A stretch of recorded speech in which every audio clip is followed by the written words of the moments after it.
అందరికీ praise the lord. నేను మీ ఆదల రవి. ఈరోజు మనం పాస్టర్ అభినయ్ దర్శన్ గురించి, ఆయన దాడి తర్వాత కోర్టు తర్వాత పోలీస్ స్టేషన్ తర్వాత జైలు తర్వాత ఆయన జైలు నుంచి విడుదలైన తర్వాత అనేక న్యూస్ ఛానళ్ళల్లో వచ్చే అంశాల గురించి, ఆయన మాట్లాడిన మాటల గురించి, ఆయన మాట్లాడిన తీరు గురించి, మాట్లాడిన విధానం గురించి, అసలు ఏం జరిగింది, ఏం జరుగుతోంది, ఏం జరగబోతోంది అన్న విషయాలపైన మనం ఈరోజు కొద్దిసేపు మాట్లాడుకుంటాం. అభినయ్ దర్శన్ కొన్ని రోజులు సినిమా హీరోలు, సినిమా అది అని అన్నాడు. దాని తర్వాత క్రైస్తవ పాస్టర్ అన్నాడు. తర్వాత ఉద్యమకారునిలాగా ఎక్కడ సమస్యలు వస్తే అక్కడ పోయి మాట్లాడినట్టు చేశాడు. ఆ తర్వాత అది కూడా వదిలేసి రాజకీయ నాయకుడిని అవుతాను అనేసి రాజకీయంలోకి వెళ్ళిపోయాడు. అది క్రైస్తవం కోసం అన్నాడు. క్రైస్తవుల కొరకే పోలేదు, నేను అందరి కోసం పోయానని అంటాడు ఒకసారి. ఇదంతా వివిధ కోణాలలో మనం చూస్తాం. కానీ ఈరోజు మనం కొన్ని షార్ట్ వీడియోస్ TV9 ఛానల్లో కానీ, తర్వాత RTV కానీ ఆయన మాట్లాడిన షార్ట్ వీడియోలు కొంతమంది మన క్రైస్తవులు నాకు పంపిస్తూ ఉన్నారు. అన్నగారు, ఇంకా మనోడి యాటిట్యూడు, తీరు, బిహేవియర్, వే ఆఫ్ టాకింగ్ అది ఏమీ కూడా మారినట్టే ఉంది. ఇంకా అబ్బాయి పూర్తిగా మారినట్టు ఉండడు. అదే యాటిట్యూడు, అదే బిహేవియరు అన్నీ అలాగే ఉన్నాయి. ఏంటి అసలు దాని గురించి మీరేం పట్టించుకోవట్లేరు అని, దాని గురించి ఒకసారి మాకు ఒక క్లారిటీ ఇవ్వండి, ఒక చిన్న వీడియో చేయండి అని చెప్తే ఈ వీడియో చేస్తున్నాను. జైలుకు పోకముందు అదే యాటిట్యూడు, వచ్చిన తర్వాత అదే యాటిట్యూడు. నేను మళ్ళీ అదే పాడేరు నియోజకవర్గంలో మళ్ళీ పాదయాత్ర చేస్తాను అని అంటున్నారు. ఈసారి ఇప్పుడైతే ఆయనకైనా చేపించుకున్నాడు, కానీ నెక్స్ట్ టైం ఎవడైనా నిజంగానే చేసి చంపినా కూడా దిక్కు దివానా లేకుండా పోతోంది. ఎందుకంటే ఆల్రెడీ ఒక నెగటివ్ ఎలిగేషన్ వచ్చినప్పుడు దాన్ని మనం కాపాడుకోవాలి, కొంత సమయం వేచి ఉండాలి. ప్రజలకు ఆయన అంటే ఏంటో నిరూపించుకోవాలి. క్రైస్తవ్యానికి కానీ, క్రిస్టియన్, ముస్లిం ఎవరికైనా కూడా అందరికీ తనేంటో చూపించుకోవాలి. ఫస్ట్ ఆయన ఏంటో నిరూపించుకోవాలి. కాబట్టి ఇప్పటికిప్పుడే అంటే కొన్ని ఆరోపణలు వచ్చాయి. ఆ ఆరోపణలు ఏంటంటే అభినయ్ దర్శన్ని జైల్లో కూడా బాగా కొట్టారు, చితక్కొట్టారు అనే అంశాలు కొన్ని వచ్చాయి. అందులో వాస్తవం ఎంత ఉంది అనేది మనకు తెలియదు. అన్ని న్యూస్ ఛానళ్ళల్లో, కొన్ని యూట్యూబ్ ఛానళ్ళల్లో వస్తూ ఉన్నాయి. అందులో వాస్తవం ఉందా లేదా అని మనం చెప్పలేము. ఎందుకనంటే అది చెప్పాల్సింది అభినయ్ దర్శన్ మాత్రమే. ఎందుకంటే కొంతమంది కొన్ని యూట్యూబ్ ఛానల్ వాళ్ళు లేనిది కూడా రాస్తూ ఉంటారు, జరగంది కూడా రాస్తూ ఉంటారు. ఎందుకనంటే ఎట్లాగూ ఒక బండ పడిన తర్వాత 10 బండలు వేయడానికి ప్రయత్నం చేస్తారు. కొంతమంది సబ్స్క్రైబర్ల కోసం, కొంతమంది లైక్ల కోసం, కొంతమంది వ్యూస్ కోసం, కొంతమంది యాడ్స్ కోసం ఇట్లాంటి పనులు చేస్తూ ఉంటారు. కాబట్టి మనం ప్రతి దాన్ని నమ్మాల్సిన పని లేదు. అది జైల్లో కొట్టారా లేదా, తోటి ఖైదీలు కొట్టారు అనేది ఆరోపణ ఉంది. అది ఎంతవరకు వాస్తవం అనేది మనం అభినయ్ దర్శన్ తోటే మాట్లాడి తెలుసుకుంటే బాగుంటుంది. కానీ అభినయ్ దర్శన్ ఇప్పటి వరకు కూడా నాకు కానీ, మీకు కానీ, ఎవరికి కానీ ఒక క్లారిటీ లేకుండా ఇప్పటివరకు మాట్లాడాడు. ఒకసారి ఆ వీడియో పెడతాను. నాకు ఇప్పటికీ ఒక డౌటు, అది ఎవరైనా అంటే 99% అయితే కన్ఫర్మేషన్ అయిపోయింది నాకైతే. ఏంటంటే ఆయనకైనా దాడి చేయించుకున్నాడు అనేది, అది వేరే వాళ్ళు చేస్తే తీరు వేరేలాగా మారేది. అర్థమవుతుందా మనకి? అది వేరే వాళ్ళు అతని పైన దాడి చేస్తే దాని తీరు, దాని కాలం, దాని వ్యవహార శైలి, దాని ప్రవర్తన, దాని విధి విధానాలు డిఫరెంట్గా ఉంటాయి.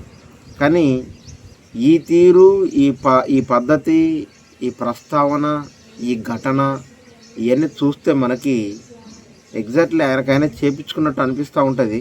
కానీ ఆయన నోటితోటి కూడా ఇంటే బాగుంటుంది బయటకు వచ్చిన తర్వాత అని అనుకుంటే, ఒకసారి ఆర్టీవీలో ఆయన ఏం మాట్లాడుతూ ఉన్నాడో, ఆర్టీవీలో ఆ యాంకర్ ఏమని ప్రశ్నలు వేశాడు, ఆయన ఒక ప్రశ్న వేస్తే దానికి సమాధానం చెప్పకుండా వేరే స్టోరీలు చెప్పుకుంటూ వస్తాడు మనోడు. నాకు అదే నచ్చదు.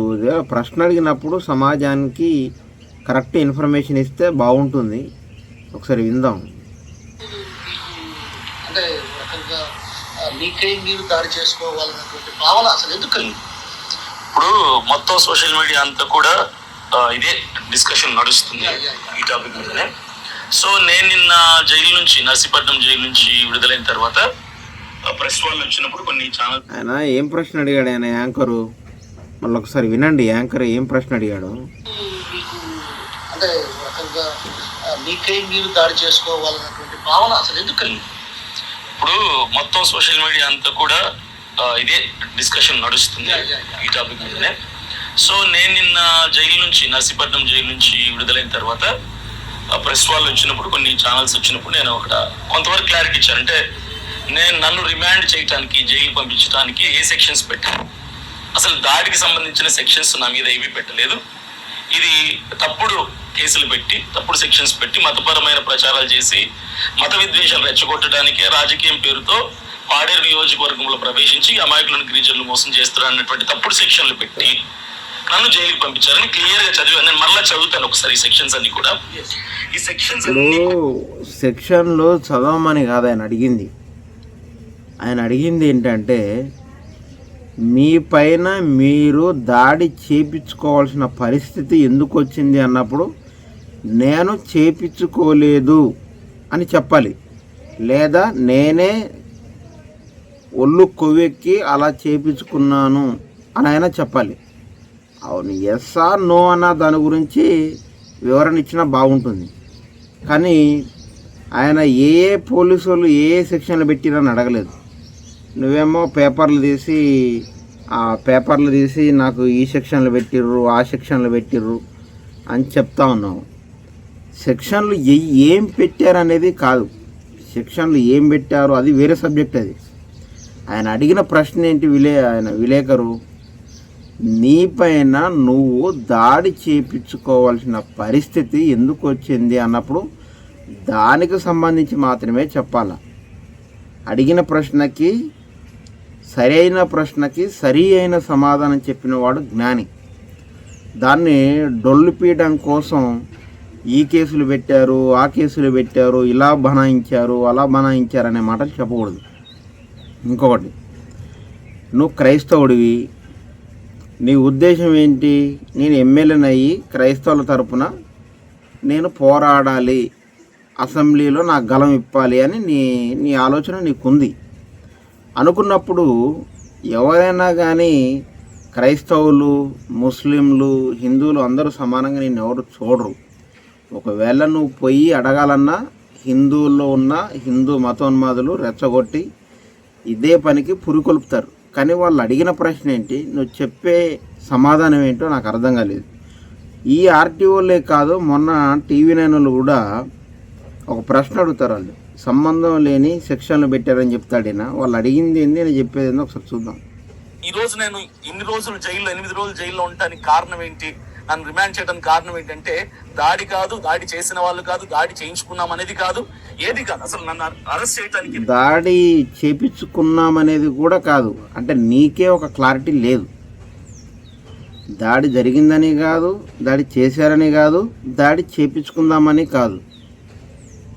నీ నోటితోటి నువ్వే నీ ప్రశ్నలోనే సగం ఆన్సర్ నువ్వే ఇస్తున్నావు. నువ్వంతటా నువ్వే పోలీసులో దొరికినావు, నీ అంతటా నువ్వే జనాలకు దొరికినావు, నీ అంతటా నువ్వే చేయించుకున్నావు, నీ అంతటా నువ్వే కోర్టుకు పోయినావు, నీ అంతటా నువ్వే జైలు పోయినావు, నీ అంతటా నువ్వే బయటకు వచ్చినావు, నువ్వంతటా నువ్వే మళ్ళా ఆ రిపోర్టర్ల దగ్గర పోతావు, ఛానళ్ళ దగ్గరికి పోయిన తర్వాత వాళ్ళు అడిగే ప్రశ్నలకు కూడా అడ్డంగా బుక్ అయిపోతావు. చేపించుకున్నామని కాదు, చేశారని కాదు, అది కాదు, ఇది కాదు, వెళ్ళి కాదు, మళ్ళీ కాదు అని చెప్తా ఉంటాం. క్లారిటీ ఉండాలి దేనికైనా. ఒక క్లారిటీ అడిగిన దానికి సమాధానం సరిగా ఉండాలి. ఈ సెక్షన్స్ అన్ని కూడా మతపరమైన సెక్షన్లు పెట్టారు. మరి ఇది ఎస్పీ గారు పెట్టారా, ఇంకా ఎవరైనా పైనుంచి ప్రెషర్ పెట్టించారా నాకు తెలియదు. నేను చేసిన పాదయాత్రలో జీకే వీధి మండలంలో మొండిగడ్డ పంచాయతీలో 11 గ్రామాల్లో నేను తిరిగి 11 గ్రామాల్లో పాదయాత్ర చేసి వాళ్ళ సమస్యలు సేకరించి ఎంపీడీఓ గారి దగ్గర తీసుకెళ్లి ఆ వినతి పత్రాలు 11 వినతి పత్రాలను ఆయనకి ఇచ్చి ఈ సమస్యలు పరిష్కరించాలి అని చెప్పి 20వ తారీఖు వరకు టైం పెట్టాను. ఈ 11 గ్రామాల్లో మొండిగడ్డ పంచాయతీలో జీకే వీధి మండలంలో పాడేరు నియోజకవర్గంలో ఈ 11 గ్రామాల్లోకి మీరు ఎవరైనా వెళ్ళి, మీడియా వాళ్ళు కావచ్చు, పోలీస్ డిపార్ట్మెంట్ వాళ్ళు కావచ్చు, anyone you can go and survey enquiry చేసుకోండి. అభినయ్ దర్శన్ అనే నేను ఎక్కడైనా మతపరమైనటువంటి వ్యాఖ్యలు చేశానా, మతాలని రెచ్చగొట్టానా, హిందువుల్ని తిట్టానా, ముస్లింలు తిట్టానా, లేదా క్రైస్తవుల్ని పొగిడానా అన్నది మీరు ఎక్కడైనా ఎంక్వైరీ చేసుకుని ఒక్క సాక్ష్యాన్ని 11 గ్రామాల్లో తీసుకొచ్చినా ఉరి శిక్ష వేయటానికి కూడా నేను అంగీకరిస్తాను. మీరు దాన్ని ఉరి శిక్ష కూడా తీయచ్చు. నిజాలేంటో కోర్టులో నిరూపణ అవుతాయి. ఇది జస్ట్ నా మీద అలిగేషన్స్ మాత్రమే, ఆరోపణలు మాత్రమే. నిజాలు ఈ దాడి ఎవరు చేశారు, మేము చేశామా, నా తొన్నోళ్ళు చేశారా, బయట వాళ్ళు చేశారు, ఇవన్నీ కూడా నిరూపించాల్సింది కోర్టులో. కాబట్టి కోర్టులో వాదోపవాదాల తర్వాత నేను ఖైదీని కాదు, జస్ట్ రిమాండ్ చేశారంటే ఇంకా నేరము నిర్ధారించబడలేదు. నిజాలు నిరూపించాల్సిన అవసరం ఉంది. కాబట్టి కోర్టులో వాయిదాలకు వెళ్ళాలి. వాయిదాలకు వెళ్ళిన తర్వాత మా అడ్వకేట్ పీపీ గారు వాదించుకున్న తర్వాత ఎవిడెన్స్లు ఏవైతే ఉంటాయో ఆ ఎవిడెన్స్లు బట్టి నేను దోషినా నిర్దోషినా, ఈ దాడి బయట వాళ్ళు చేశారా ఇంకో చేశారా అన్నది నిరూపణ అవుతుంది. నేను సింహం లాంటి వాడినే. అయితే సింహం ఆకలి ఉన్నప్పుడు వేటాడుతుంది, గాయపడితే సింహం వెనక్కి వెళ్ళిపోదు, గాయపడ్డ సింహం ఇంకా కసిగా వేటాడుతుంది.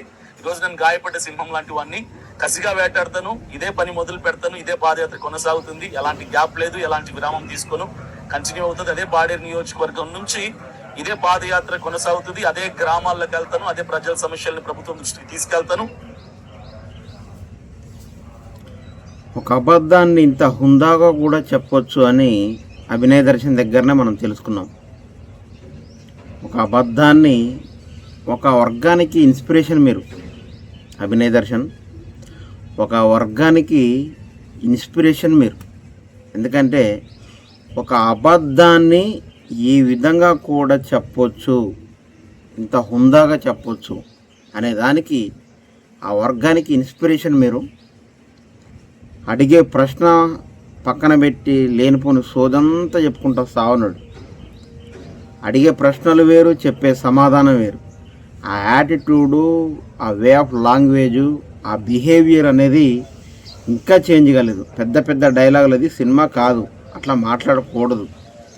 కొన్ని రోజులు నోరు మూసుకొని కాము కూర్చొని ఉంటే అన్నీ చల్లబడతాయి. ఇంకా నేను ఎగురుతా, నేను దూకుతా అంటే ఎవడో ఒకడు నీకు నువ్వు చేయించుకోవడం కాదు, ఎవడో ఒకడు నిజంగానే చేసినా చేయొచ్చు, వాడికి వాడే చేపించి. ఈసారి ఊరికే పులి వస్తుంది అని అంటే ఒక్కోసారి నిజంగానే పులి రాకపోవచ్చు, నువ్వే ఇబ్బందుల పాలు కావచ్చు. నువ్వు ఒకసారి చేసుకున్నావు, ఈసారి నిజంగానే ఎవడన్నా చేస్తే చేయొచ్చు కూడా, చేస్తారు కూడా. అందుకే కొద్దిగా తగ్గించుకొని ఆ యాటిట్యూడు, ఆ బిహేవియర్ అనేది తగ్గించుకొని ఉంటే బాగుంటుంది. ఒకసారి ఫోన్ చేసి మాట్లాడదాం అసలు ఏం చెప్తాడో అభినయ్ దర్శన్. ఒకసారి ఎందుకనంటే వద్దు అభినయ్ దర్శన్, నీకైతే ఈ వీడియో ముఖంగా తెలియజేస్తున్నాను.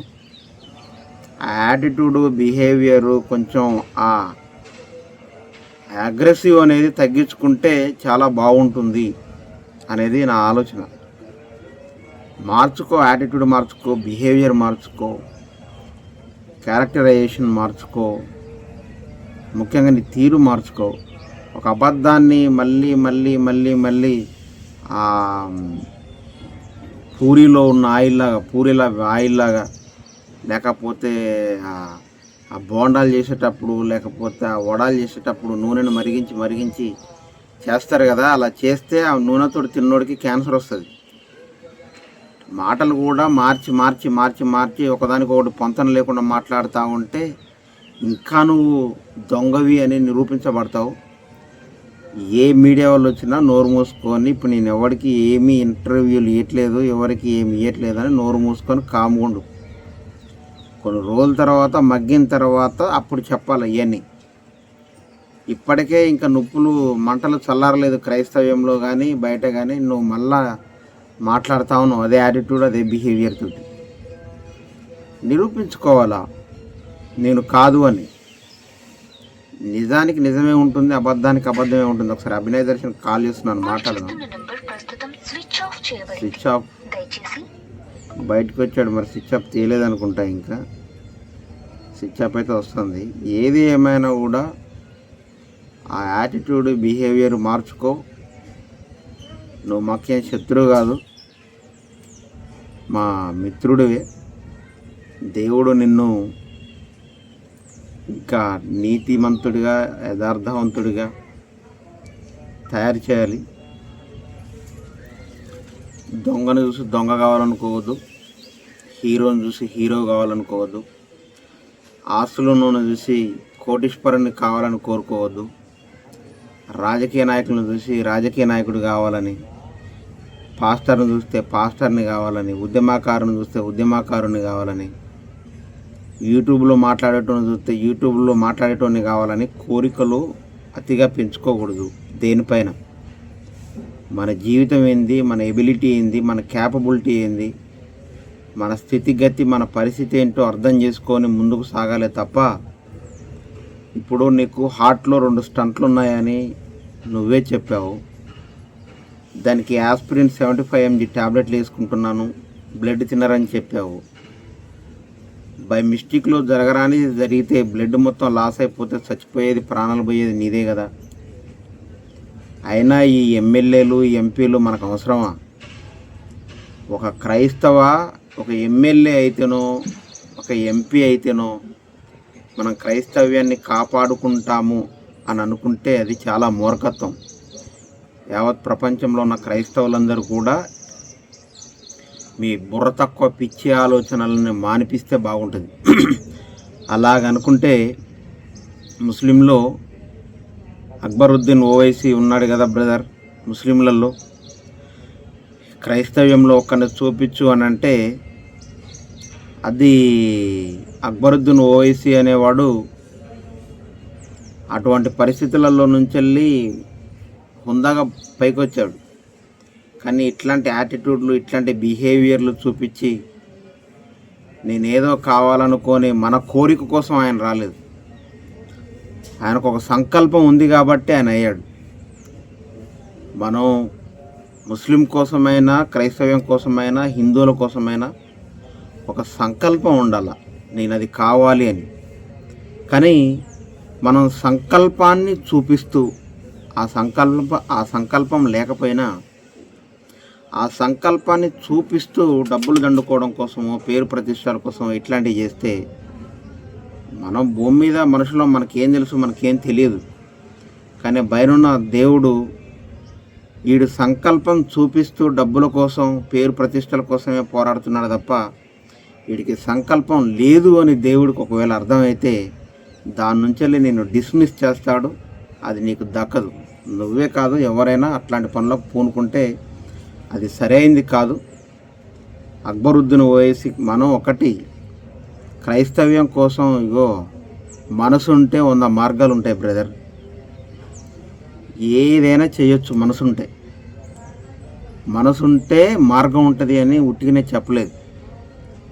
క్రైస్తవుల్ని కాపాడుకోవడం కోసం ఏ ఎంపీనో ఎమ్మెల్యేనో ఏ ముఖ్యమంత్రియో ప్రధానమంత్రియో కావాల్సిన పనేం లేదు. ప్రతి ఒక్క క్రైస్తవుడు ఒక ఉద్యమకారుడి లాగా, ప్రతి ఒక్క క్రైస్తవుడు ఉద్యమ స్ఫూర్తితోటి ఫలానా దగ్గర ప్రాబ్లం వచ్చింది, ఒక పాస్టర్కి చర్చి కూలగొట్టారు, తగలబెట్టారు, కొట్టారు, తిట్టారు అంటే ఆడికి వెళ్ళి మనం మాట్లాడవచ్చు.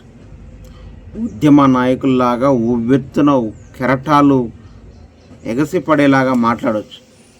అలా పోరాడుతూ చిన్నగా బిల్డ్ చేసుకొని ఉద్యమ లక్షణాలతో క్రైస్తవ ఉద్యమకారుడిలాగా ముందుకు పోయి గట్టి సంకల్పంతో క్రైస్తవులందరికీ నీ పోరాటాన్ని, నీ త్యాగాన్ని, నీ వీర ప్రతాపాన్ని చూపిస్తూ వారికి న్యాయం చేస్తూ ముందడుగులేస్తూ కలిసి ముందుకు పోయి క్రైస్తవ్యానికి ముందుకు తీసుకుపోయే విధంగా ఉండాలి తప్ప నేను ఎమ్మెల్యేని అవుతాను, నేను ఎంపీని అవుతాను, నేను క్రైస్తవుల కోసం పోరాడతాను, నేను ముఖ్యమంత్రిని అవుతాను అంటే దిస్ ఈజ్ నాట్ కరెక్ట్.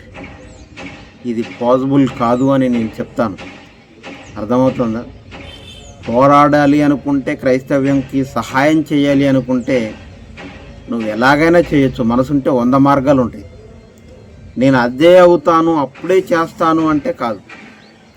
కాబట్టి నేను ఎమ్మెల్యేని అవుతాను, ఎంపీని అవుతాను, ముఖ్యమంత్రిని అవుతాను అని అనగానే లక్షలు కోట్లు ఇట్లాంటి వాళ్ళకి మీరు డబ్బులు పంపించి బొక్కలు పెట్టుకోకండి. ఎవడైనా ఉద్యమకారుడు నేను క్రైస్తవ్యం కోసం పోరాడతాను అంటే వాడికి సహాయం చేయండి.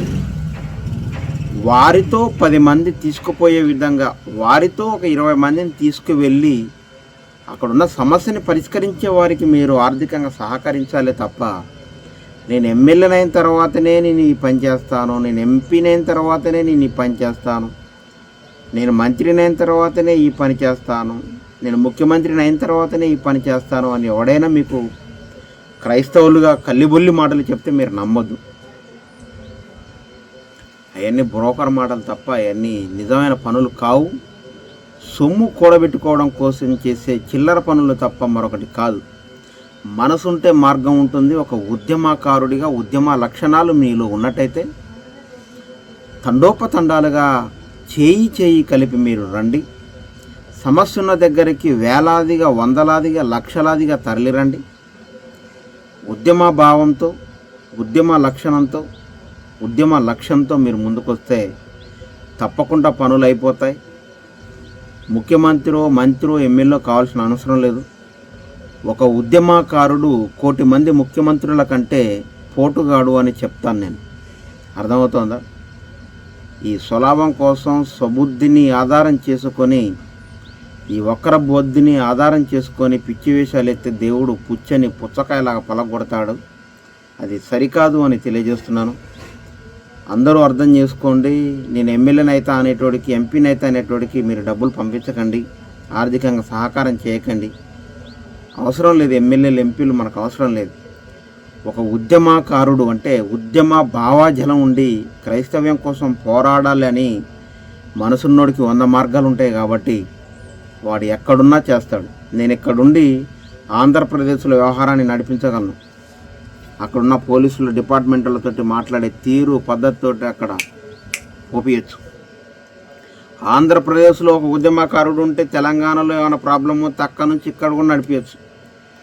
ఫోన్లలో పని కాకపోతే ఇక్కడ నుంచి వెళ్ళి ఒక 50-100 మందిని వేసుకొని అవసరమైతే ఒక చలో వరంగల్, చలో హైదరాబాద్, చలో గుంటూరు, చలో విజయవాడ, చలో వైజాగ్ అని మనం వీడియోలు మాట్లాడి అనేక మందిని అక్కడ సమకూర్చి మన క్రైస్తవులకు ఏమైనా సమస్యలు వస్తే ఉద్యమకారులంతా బయలుదేరి మనం అక్కడ మాట్లాడవచ్చు, సమస్యను పరిష్కరించవచ్చు. అది చేయాలి మనం. కానీ ఇవన్నీ ఏంది ఎమ్మెల్యేలు, ఎంపీలు ఇవన్నీ అయ్యే పనులా? అయినా ఒకవేళ చేయండి, అట్లాంటి పనులు అయితే చేయండి. కానీ ఈ దొంగ పనులు ఏంటి? ఇది సరికాదు. నేను దీన్ని చాలా తీవ్రంగా ఖండిస్తున్నాను. క్రైస్తవులందరూ ఈ వీడియోని క్లారిటీగా చూసి జ్ఞానం తెచ్చుకోండర్రా. ఎవడు ఒర్రితే వాడికి లక్షలు పంపించి మీరు ఆగం చేసుకోవద్దు అని తెలియజేస్తున్నాను. క్రైస్తవ్యం మీద మీ ఇంటితో పాటు క్రైస్తవ్యం మీద కూడా 2 కన్నులేసి ఉంచాలని తెలియజేస్తూ నేను మీ ఆదర్ల రవి. అందరికీ నమస్కారం. Praise the lord.